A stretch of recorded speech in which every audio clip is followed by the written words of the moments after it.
This is Aman sir from the URAC Institute. Today I am here to teach you past indefinite tense. Today you will be taught this lesson in the Hindi. आपको ये chapter आज हिंदी में पढ़ाया जाएगा। तो मैं उम्मीद करता हूँ कि इस लेसन को आप ध्यान से सुनेंगे। इस लेसन पर बहुत से लोगों को बहुत सारा कन्फ्यूज़न होता है। जहाँ पर देखो इल्यूजन होता है वहीं पर सॉल्यूशन होता है, जहाँ भ्रम होगा वहीं पर समाधान होगा। तो देखिए इस टेंस की पहचान क्या लिखा है मैंने, आ ए ई। इस टेंस की पहचान होती है आ ए ई। तो जिस वाक्य के अंत में आ ए ई आ जाए उसे हम पास्ट इंडेफिनिट टेंस से काउंट करते हैं, जिसमें हम second form of the verb का प्रयोग करते हैं। लेकिन अगर हमारा वाक्य नेगेटिव या फिर इंटेरोगेटिव हो जाए तो हम did plus first form of the verb का प्रयोग करते हैं। देखने में रूलों से ये चैप्टर बहुत छोटा दिखाई देता है, लेकिन सबसे ज़्यादा यूज़ होने वाला टेंस यही है। जब आप कोई चैप्टर पढ़ते हैं, उसके कोई क्वेश्चन का आंसर देते हैं तो वो पास्ट टेंस में होता है। जब आप किसी की बात किसी को एक्सप्लेन करते हैं तो वो पास्ट टेंस में होता है। सभी टेंसों में सबसे ज़्यादा टेंस यूज़ होने वाला यही टेंस है। इसका नाम है पास्ट इंडेफिनिट टेंस। ऐसा नहीं है कि सिर्फ आ ए ई से आप इसे पहचानें, कई बार प्रेजेंट परफेक्ट टेंस से इसको जोड़कर कन्फ्यूज़न ले लिया जाता है। कन्फ्यूज़न ये होता है कि उसमें भी पहचान होती है चुका है, चुकी है, चुके हैं, लिया है, दिया है, आ ए ई प्लस है, तो उसके अंदर है लगा हुआ है साथ में कि वो काम होता है रिसेंट पास्ट। जो रिसेंट पास्ट होता है उसे हम प्रेजेंट परफेक्ट से काउंट करते हैं, और इसमें भी वही है आ ए ई, लेकिन इसमें साथ में है नहीं लगा हुआ है। ओके तो जो काम हमने 2-4 घंटे बिता दिया 2 दिन पहले या 10 दिन पहले किए हुए, उसके बारे में अगर हमारी बात चल रही होती है तब उसे हम पास्ट इंडेफिनिट टेंस से काउंट करते हैं। और टेंस की पहचान के लिए हमारे हिंदी के वाक्य के अंत में आ ए ई में से कुछ होना चाहिए। और मैंने यहाँ पर आपके लिए प्रोनाउंस लिखे हैं, जैसा कि मैंने आपको अपनी पिछली वीडियो में भी सिखाया कि हमारे पास 6 प्रोनाउंस होते हैं। आप लोग मेरे साथ साथ बोलेंगे I, you, they, we, he, she. देखिए बोर्ड पर मैंने ऐसा लिखा हुआ है, और साथ साथ मैंने यहाँ पर डिड का भी यूज़ लिखा हुआ है। क्यों? क्योंकि इस टेंस में हमारे पास सिर्फ एक ही हेल्पिंग वर्ब है, वो है डिड। जब सेंटेंस को हम नेगेटिव या इंटरोगेटिव बनाएंगे तो डिड के साथ first form of the verb का प्रयोग करते हैं। लेकिन पास्ट इंडेफिनिट टेंस में जब हमारा अफर्मेटिव सेंटेंस होता है, साधारण वाक्य होता है, सिंपल वाक्य होता है, तो सिंपल वाक्य बनाते समय हम जो है second form of the verb का प्रयोग करते हैं। वर्ब क्या होती है? क्रिया। और क्रिया हमारे पास 3 फॉर्म में होती है, जैसा कि मैंने यहाँ पर लिखा हुआ है टू गो, जाना। यहाँ पर साथ लिखा है टू गो टू स्कूल, जिसका मतलब होता है स्कूल जाना। और यहाँ पर 3 फॉर्म लिखी है गो, वेंट, गॉन। तो देखिए गो क्या है हमारा फर्स्ट फॉर्म, वेंट क्या हमारा सेकंड फॉर्म, और गॉन क्या हमारा थर्ड फॉर्म। और रूल जो हमें बता रहा है वो कह रहा है second form of the verb का प्रयोग करना है जब वाक्य के अंत में आ ए ई आ जाए। तो जब जाने की बात होगी तो हम इस टेंस में second form of the verb जो यूज़ करेंगे वो देखिए क्या लिखा है यहाँ पर, वेंट। तो मेरा सेंटेंस नंबर 1, मैं चैप्टर स्टार्ट करता हूँ, आप ध्यान से देखेंगे। सेंटेंस नंबर 1 पे लिखा है वह स्कूल चला गया। क्या लिखा है मैंने यहाँ पर? वह स्कूल चला गया। इस वाक्य के अंत में क्या है? आ। तो अगर मैं आपसे पूछूंगा जिस वाक्य के अंत में आ ए ई आ जाए तो आप कहेंगे second form of the verb का प्रयोग करते हैं। अब इस सेंटेंस को ट्रांसलेट करने के लिए वह की इंग्लिश क्या लिखेंगे? ही। और यहाँ क्या कहा? चला गया। ये जाने की बात हो रही है, और जाने की यहाँ पर सेकंड फॉर्म क्या लिखी है? वेंट। तो ही के साथ में यहाँ पर क्या लगा है? वेंट। कहाँ जाने की बात हो रही है? स्कूल। तो उसके लिए यहाँ पर लगाया टू स्कूल। तो सेंटेंस बन गया ही वेंट टू स्कूल। अब आपका सवाल उठेगा सर वेंट तो समझ में आया और स्कूल भी समझ में आया, आपने टू क्यों लगाया? टू लगाते हैं हम डायरेक्शन बताने के लिए कि गो जो वर्ड है वो हमेशा पूछता है वो कहाँ जाए, घर जाए, स्कूल जाए, मंदिर जाए, तो टू लगाकर हम बताते हैं गो टू स्कूल, ओके, और गो टू टेम्पल। तो इस तरह से टू से हम डायरेक्शन बनाते हैं, इसीलिए सेंटेंस बना ही वेंट टू स्कूल, वह स्कूल चला गया। अब इससे अगला वाक्य जो हम बना रहे हैं उससे अगला वाक्य है वह स्कूल नहीं गया। ये सेंटेंस कैसा हो गया? नेगेटिव। नॉट का प्रयोग कब करते हैं? आप कहेंगे फर्स्ट हेल्पिंग वर्ब के बाद। इस टेंस में हमारे पास कितने हेल्पिंग वर्ब है? आप कहेंगे 1। एक ही हेल्पिंग वर्ब है, वो एक हेल्पिंग वर्ब क्या है हमारे पास? डिड। अब इस सेंटेंस को नेगेटिव बनाएंगे तो हम डिड का यूज़ करेंगे, और देखिए डिड के साथ में क्या लगाते हैं? First form of the verb. तो यहाँ पर लिखा वह स्कूल नहीं गया, तो वह के इंग्लिश क्या लिखेंगे? ही। और ही क्या है हमारा यहाँ पर? सब्जेक्ट। और इस सेंटेंस कैसा है? नेगेटिव। नॉट का प्रयोग कब करते हैं? फर्स्ट हेल्पिंग वर्ब के बाद। तो यहाँ पर फर्स्ट हेल्पिंग वर्ब ही के बाद हमने क्या लगाया? डिड। डिड है हमारा फर्स्ट हेल्पिंग वर्ब, और नॉट इसके बाद लगा देते हैं, ओके। और डिड के बाद हम यहाँ पर क्या यूज़ करेंगे? First form of the verb. तो जाने की first form of the verb देखिए यहाँ पर क्या है? गो। तो इस बार हम यहाँ पर गो लिख देंगे, क्या लिख देंगे, गो। और उसके बाद कहाँ जाने की बात हो रही है, स्कूल, तो यहाँ लिखा टू स्कूल, तो सेंटेंस बन गया he did not go to school.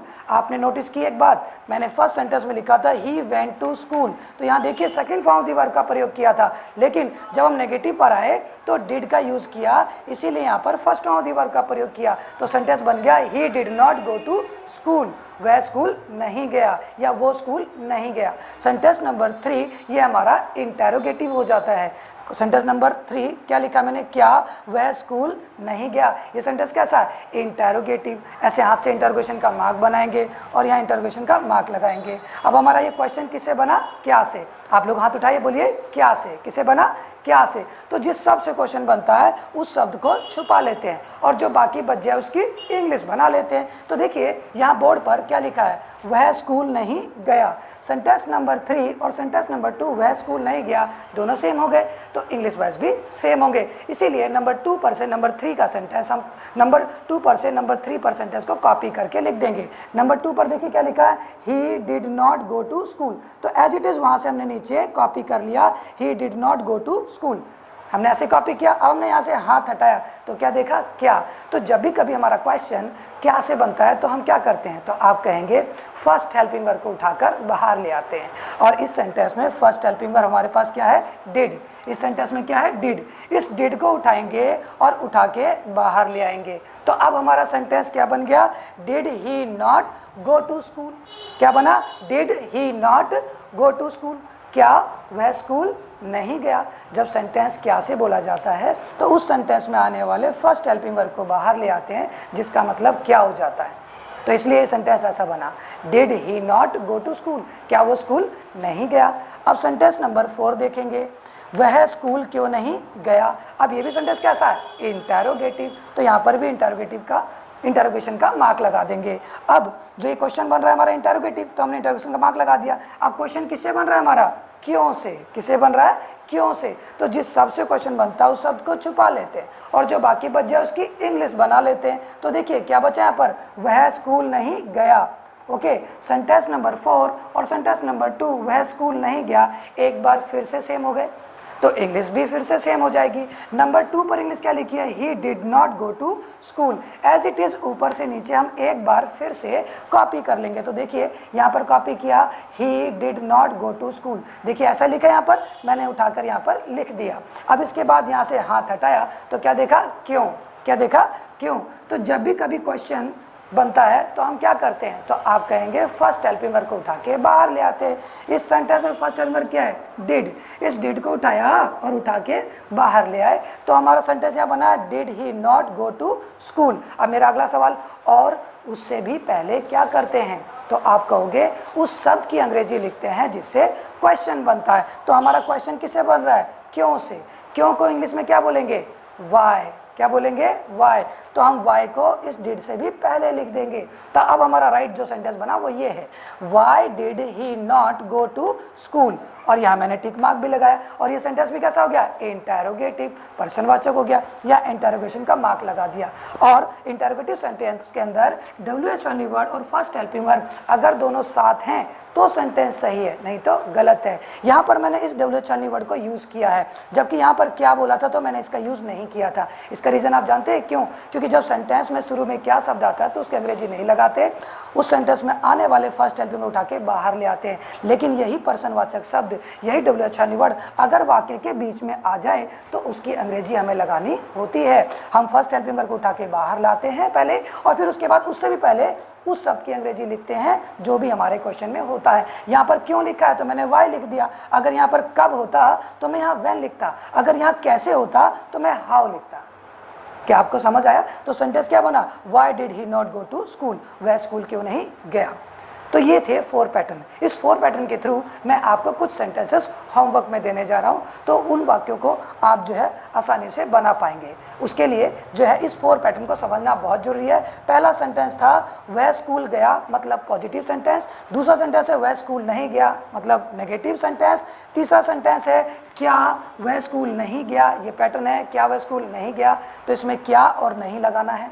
और इसके बाद चौथा सेंटेंस है वह स्कूल क्यों नहीं गया, तो यहाँ पर मैंने क्यों नहीं लगाया। तो ये 4 पैटर्न हो गए, जिसमें क्या शुरू में आ जाए तो हम हेल्पिंग वर्ब को लाते हैं बाहर, और अगर बीच में आ जाए तो हेल्पिंग वर्ब लगाकर उससे ही पहले WH वर्ड लगाते हैं। ये सिखाया मैंने आपको। और इसके साथ साथ हम पास्ट इंडेफिनिट टेंस में हम सीखेंगे कि यहाँ पर सेंटेंस नंबर 5 पर, तो मैंने पानी पी लिया, यहाँ सेंटेंस क्या लिखा है, मैंने पानी पी लिया, और इस सेंटेंस को ट्रांसलेट करने के लिए हमें पानी पीने की इंग्लिश आनी चाहिए। लेकिन देखिए मैंने यहाँ क्या लिखा है, मैं पानी पी चुका, क्या मैंने इसमें है लगाया? नहीं। अगर मैं ऐसा कहता मैं पानी पी चुका हूँ तो वो रिसेंट पास्ट हो जाता, उसे मैं प्रेजेंट परफेक्ट से काउंट करता, लेकिन यहाँ पर है नहीं लगा हुआ, इसलिए हम इसे पास्ट इंडेफिनिट टेंस से काउंट करेंगे। तो मैंने पानी पी लिया, इस सेंटेंस को ट्रांसलेट करने के लिए हमें पानी पीने की इंग्लिश आनी चाहिए। तो बोर्ड पे देखिए यहाँ लिखा है मैंने पानी पीने की इंग्लिश, तो देखिए क्या लिखा है, मेरे साथ साथ बोलेंगे, टू ड्रिंक वाटर, पानी पीना, बोलिए आप लोग, ड्रिंक, ड्रैंक, ड्रंक।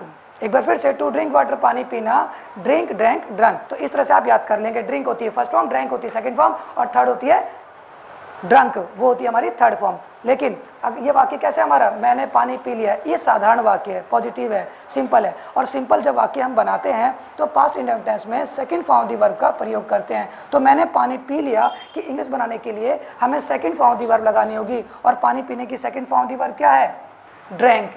तो इसलिए यहाँ पर मैंने किस लिखी, आई, और second form of the verb पीने की क्या है, यहाँ पर देखिए क्या यहाँ पर है, ड्रैंक। तो हमने यहाँ पर ड्रैंक लगा देना है। तो सेंटेंस हो गया, आई ड्रैंक वाटर, मैंने पानी पी लिया। अब इससे अगला वाक्य क्या बनाएंगे, मैंने पानी नहीं पिया। इससे अगला वाक्य क्या बनाएंगे, क्या मैंने पानी नहीं पिया। और उससे अगला बनाएंगे, मैंने पानी क्यों नहीं पिया। सेम इसी पैटर्न को फॉलो कर कर आप ये सेंटेंस बना सकते हैं। इसके बाद इससे आगे सेंटेंस आपको दिया है, उसने तुम्हें पहचान लिया, उसने तुम्हें पहचान लिया।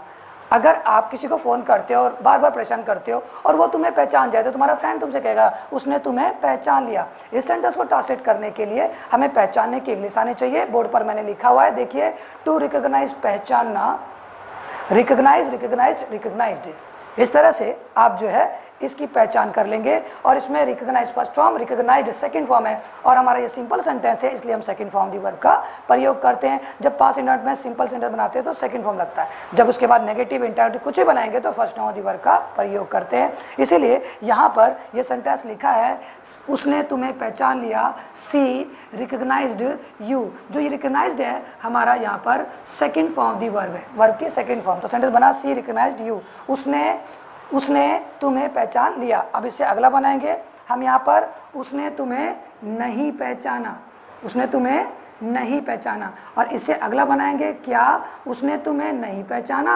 और उससे अगला बनाएंगे, उसने तुम्हें क्यों नहीं पहचाना। सेम इसी पैटर्न को फॉलो कर कर आप जो है सेंटेंसेस बना लेंगे। अगर आप इसमें सेंटेंस बना पाए तो आपका पास्ट इंडेफिनिट टेंस कंप्लीट हो जाता है। कॉमनली लोग इस टेंस में बड़े कंफ्यूज रहते हैं कि भाई पास्ट इंडेफिनिट कौन सा है, प्रेजेंट परफेक्ट कौन सा है, या पास्ट परफेक्ट कौन सा है। हिंदी सिंबल आपस में एक दूसरे से मैच करते हुए दिखाई देते हैं, लेकिन हिंदी सिंबल में थोड़ा सा फ़र्क होता है, आपने ध्यान देना होता है। इसके लिए कई बार लोग जो है ता था भी पढ़ा देते हैं, और ता था जो है पास्ट इंडेफिनिट में इसके सेकेंड पार्ट में काउंट में आता है, जिसमें हम यूज टू का यूज़ करते हैं, use two plus first form of the verb का यूज़ करते हैं। अगले आने वाली वीडियो में वो चीज़ भी मैं आपको सिखाऊंगा। पास्ट इंडेफिनिट टेंस में यहाँ पर हमने सीखा आ, ए, ई। जिन वाक्यों के अंत में है या था जैसा वर्ड नहीं होता, हम उसे पास्ट इंडेफिनिट टेंस से काउंट करते हैं, और जिसमें पता लगता है कि काम पूरा हो गया, ओके, तो उसे हम पास्ट इंडेफिनिट से काउंट करते हैं। और ये थी मेरी आज की वीडियो। क्या आपको इस वीडियो में मैंने जो बातें पढ़ाई आपको समझ आया? लेकिन मैंने एक नई बात यहाँ पर लिखी है आप लोगों के लिए। यहाँ लिखा मैंने हाफ प्रोनाउन। ये हाफ प्रोनाउन क्या है? ये हाफ प्रोनाउन मैंने अपने इस सेंटेंस में यहाँ पर यूज़ किया है, यू। ये जो हम वह की इंग्लिश लिख रहे हैं, सी, और उसके बाद पहचानने की लिखी रिकॉग्नाइज्ड, उसके बाद यहाँ पर तुम्हें वर्ड है हिंदी में, देखिए क्या है, तुम्हें वर्ड। ये तुम्हें क्या है यहाँ पर, यू, इसे हम ऑब्जेक्टिव कह देंगे। क्या कह देंगे? ऑब्जेक्टिव। सेंटेंस जिससे शुरू हो उसे सब्जेक्टिव कहते हैं, जिससे सेंटेंस खत्म हो उसे ऑब्जेक्टिव कहते हैं। ऑब्जेक्टिव वो होते हैं जो सेंटेंस को एंड करते समय प्रोनाउन का भी हाफ पार्ट होता है, इसीलिए उसे हम हाफ प्रोनाउन कह देते हैं। और इसका नाम जो है सब्जेक्टिव भी होता है और इसका नाम ऑब्जेक्टिव भी होता है। तो आई का हाफ प्रोनाउन मी होता है, और यू का यू, दे का देम, वी का अस, ही का हिम, और सी का हर। इस तरह से आप लोग इसे याद कर लेंगे। थैंक यू गाइस, ये थे मेरी आज की वीडियो। क्या आपको मेरी वीडियो पसंद आई? क्या आपको मेरे पढ़ाने का ढंग अच्छा लग रहा है? क्या आपको मेरे पढ़ाने का तरीका समझ आ रहा है? अगर आपको मेरे पढ़ाने का तरीका समझ आ रहा है तो मैं आपको थैंक यू कहूँगा। मेरी वीडियो को आप ज़रूर लाइक करिए और शेयर करिए। जिन लोगों ने मेरे वीडियो को सब्सक्राइब नहीं किया, प्लीज़ मेरी वीडियो को आप सब्सक्राइब करेंगे, मेरे चैनल को सब्सक्राइब करेंगे। Thank you guys, bye bye.